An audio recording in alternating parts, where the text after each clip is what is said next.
Oi, gente, IRF com você. Está no ar um programa mega especial. Como vocês já podem perceber, estamos em um lugar diferente, direto da cidade de Olambra, aqui no interior de São Paulo, a cidade conhecida também como a Cidade das Flores.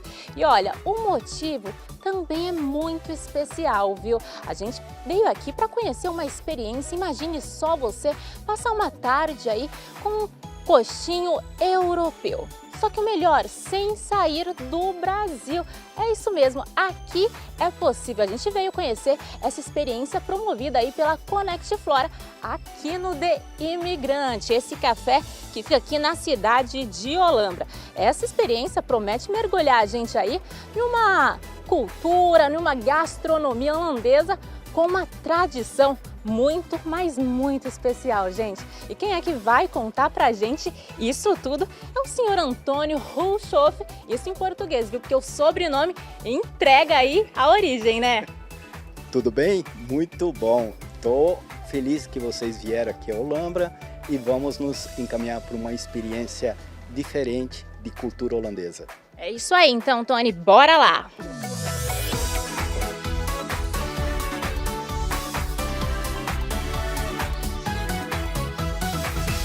Tony, vamos entrando aqui então no café. Conta pra mim, sua família chegou aqui na década de 40, por aí por volta da Segunda Guerra Mundial, não foi isso? Depois da Segunda Guerra Mundial, em 1949, eles se prepararam e chegaram aqui em 1951.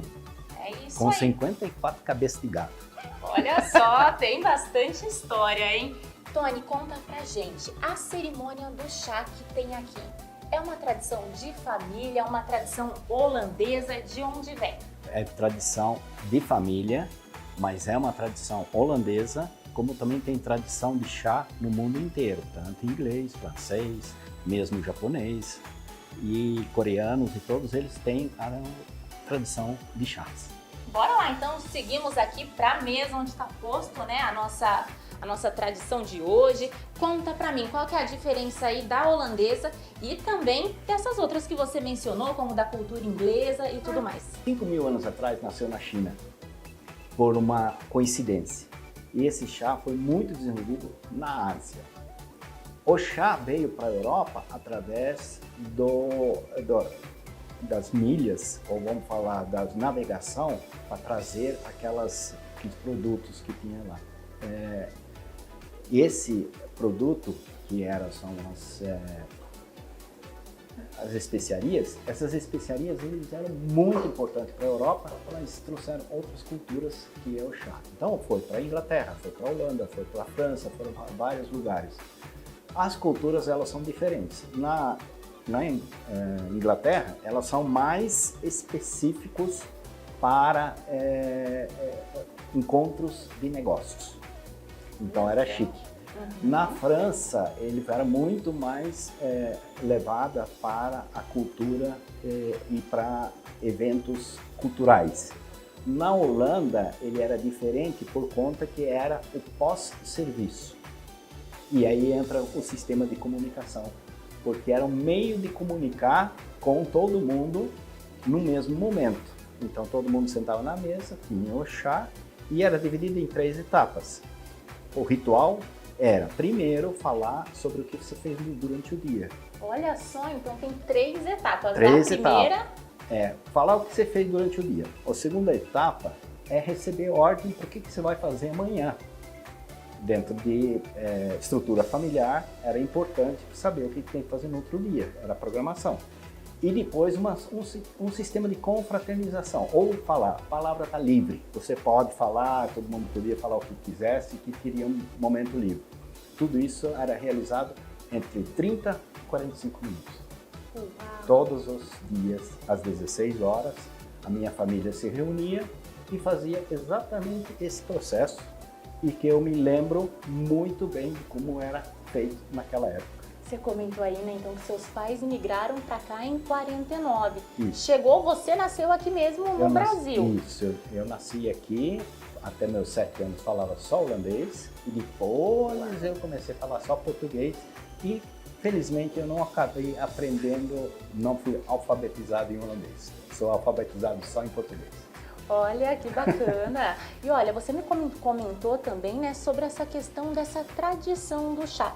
Antes da gente entrar no ar aqui, você estava comentando que você pensava que a tradição foi familiar ali, só que depois de um tempo você foi para a Holanda e chegou lá, descobriu que na verdade era uma tradição que ia além, né? Era de lá, entende? Fui ver as minhas tias, eles inclusive falam dialeto lá, e eu fiquei impressionado. O chá igualzinho que minha mãe fazia, e além disso, numa linguagem que eu conhecia de ouvido, e elas falavam plat, é um dialeto de lá. E eu estava entendendo tudo que as duas estavam falando, e elas achando que eu não estava falando. Uhum. Aí depois, de repente, falaram, mas isso não é verdade. Eu falei, mas você está entendendo a gente? Tô entendendo.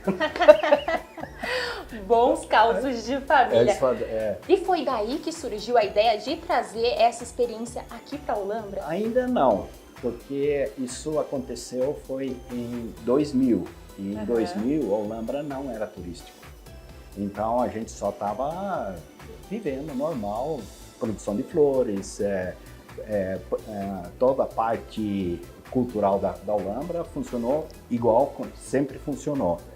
O turismo começou em 1997 com a transformação de estância turística, porque tinha possibilidades de turismo. E tudo indica que foi um passo muito acertado, porque realmente tem coisas para se mostrar aqui na Holanda. Tanto é que a Olambra é um pedacinho de Holanda aqui dentro. Eu que fui para a Holanda, eu posso dizer com certeza, isso é verdade. Que delícia, eu não fui para a Holanda, mas posso confirmar, viu? Mas aqui... vá para a Holanda e vá em maio, ou vá em abril e não deixe de visitar o Keukenhof. Vale a pena. Aqui é muito rico, né, em gastronomia, em arquitetura holandesa, afinal a cidade foi fundada aí basicamente por imigrantes holandeses. Conta pra gente sobre a questão agora dessa cerimônia do chá, né? Como é que funciona, Tony? Então, eu começo sempre o chá falando o que é o chá. Então, o que é o chá? O chá, ele é igual a todos os chás da vida, só que no nosso caso aqui, o chá é rooibos, é um chá da África do Sul, preparada na Holanda, importada, e é um chá especial que eu até agora não achei ela nem por importação aqui no Brasil ainda. Uau, então é um chá específico que você... Eu estou trazendo da Holanda. Uau. Por conta de que lá é muito comum usar.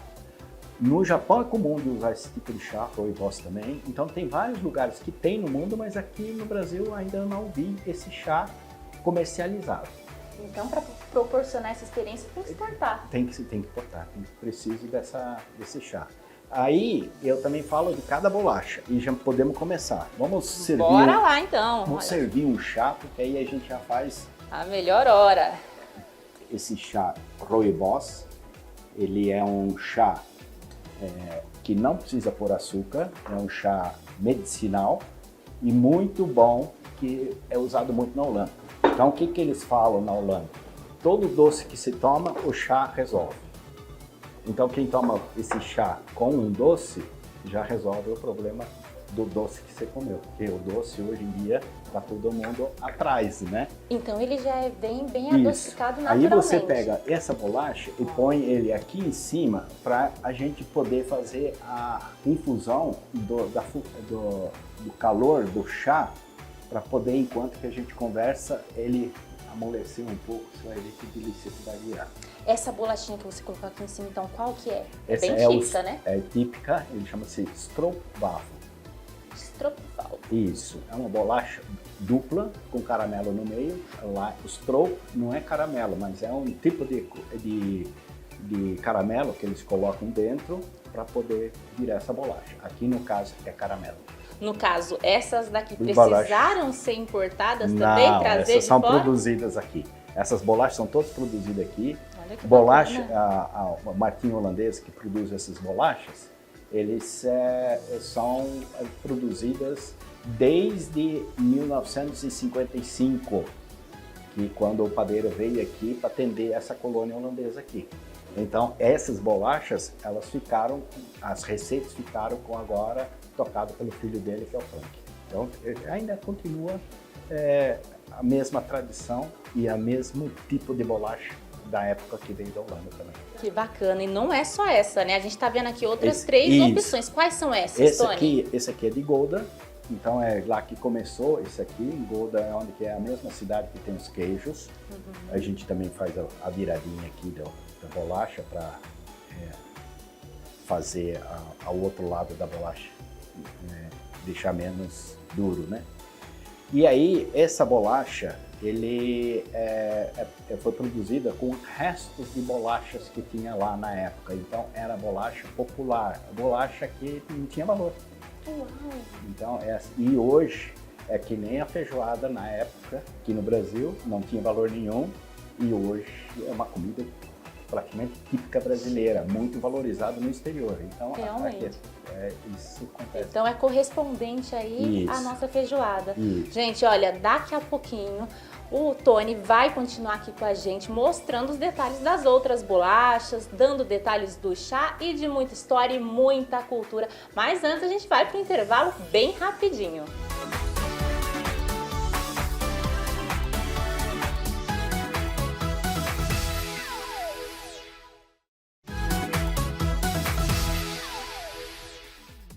E estamos de volta, tô aqui numa boa companhia, gente, o Tony ensinando pra gente tudo sobre essa cerimônia muito típica aí da Holanda. E olha só, o Tony já não aguentou, na hora do comercial deu uma mordidinha na bolacha dele. Vou fazer o mesmo, hein? Vou experimentar agora. Bora lá, olha. Gente, olha só o melzinho que você comentou que tem dentro, né? Esse é o caramelo. É um caramelo? Fica meio mel, mas é um caramelo. No caso aqui, a gente molha ele ou não precisa? Já está pronto para comer. Direto.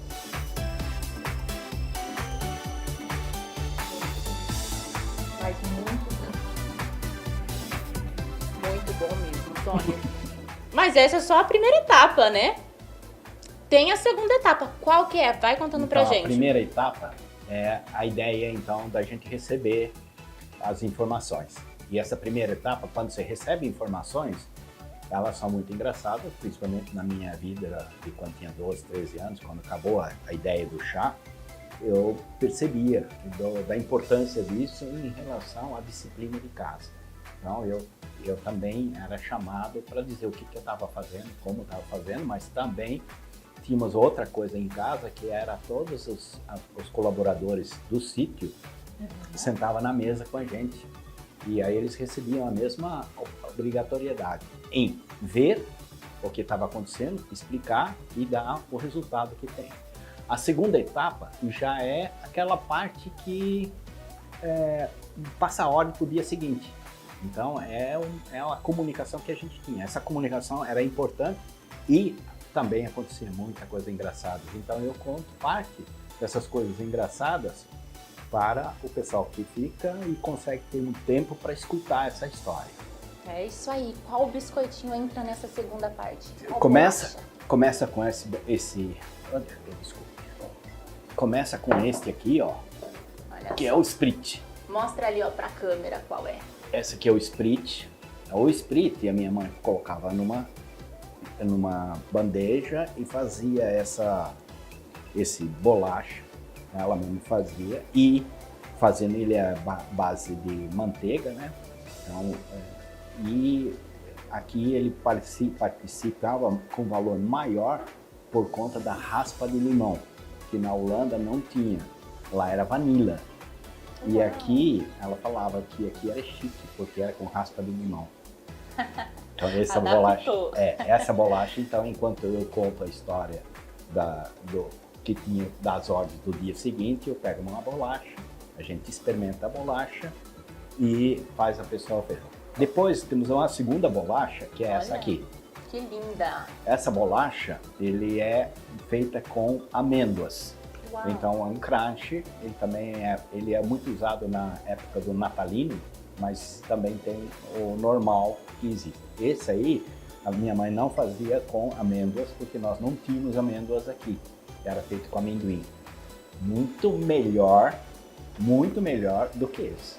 Sério? Então Nossa. você, no caso, a sua preferência era do amendoim? Continua sendo do amendoim, que era muito bom. Feita pelo padeiro na época que era o São Martim, que também não tinha amêndoa, nem o próprio padeiro não tinha. Aí temos uma segunda bolacha, que essa sim que é muito interessante, eu vou contar um pouco da história dessa bolacha. Speculaz, ele é um marronzinho bem escuro e ele é feita com bastante especiarias. Então, cheira. Posso? Licença. Cheira, dá uma cheirada. Agora, no cheiro você tira quais ingredientes? Canela parece que tem, né? Uma. Eu não sou muito boa de olfato, hein? Não? Vou passar vergonha. Então, aqui tem gengibre, tem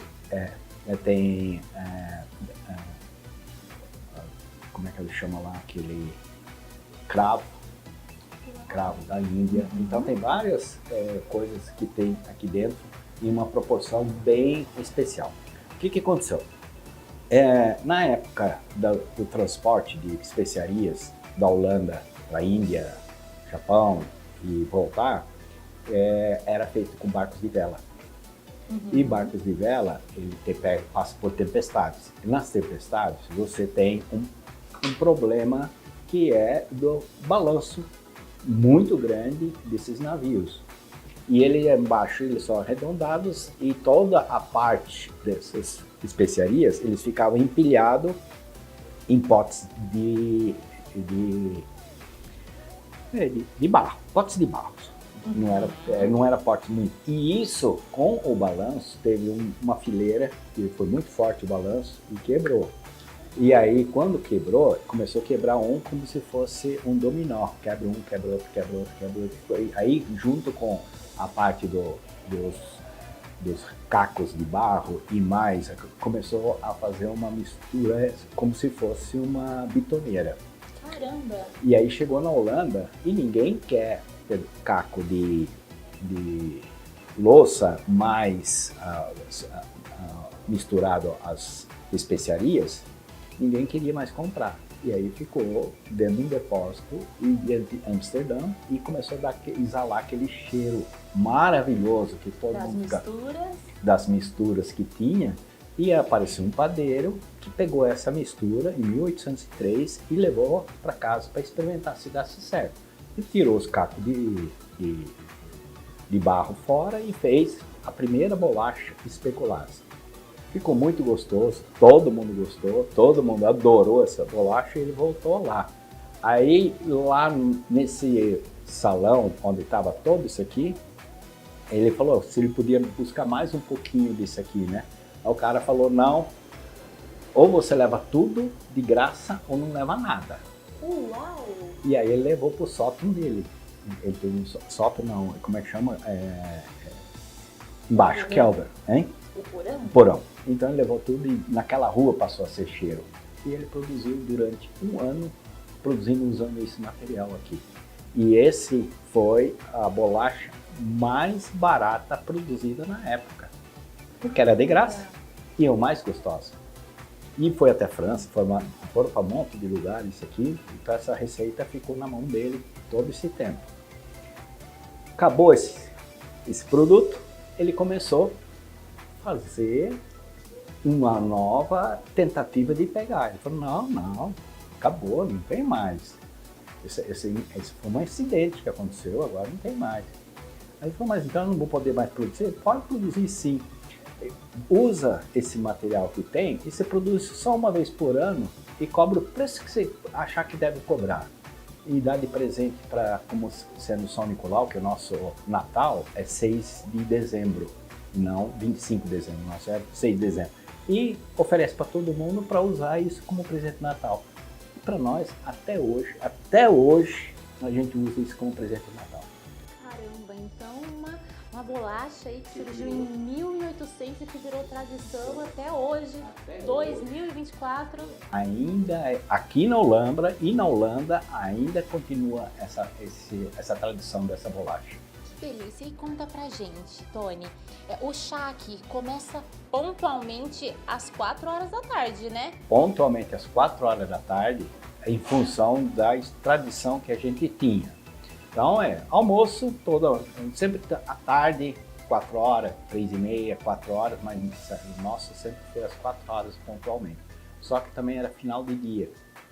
O jantar, ele era às 7 horas, então ele pegava no meio e era a hora que você parava os serviços e a hora que encerrava o dia.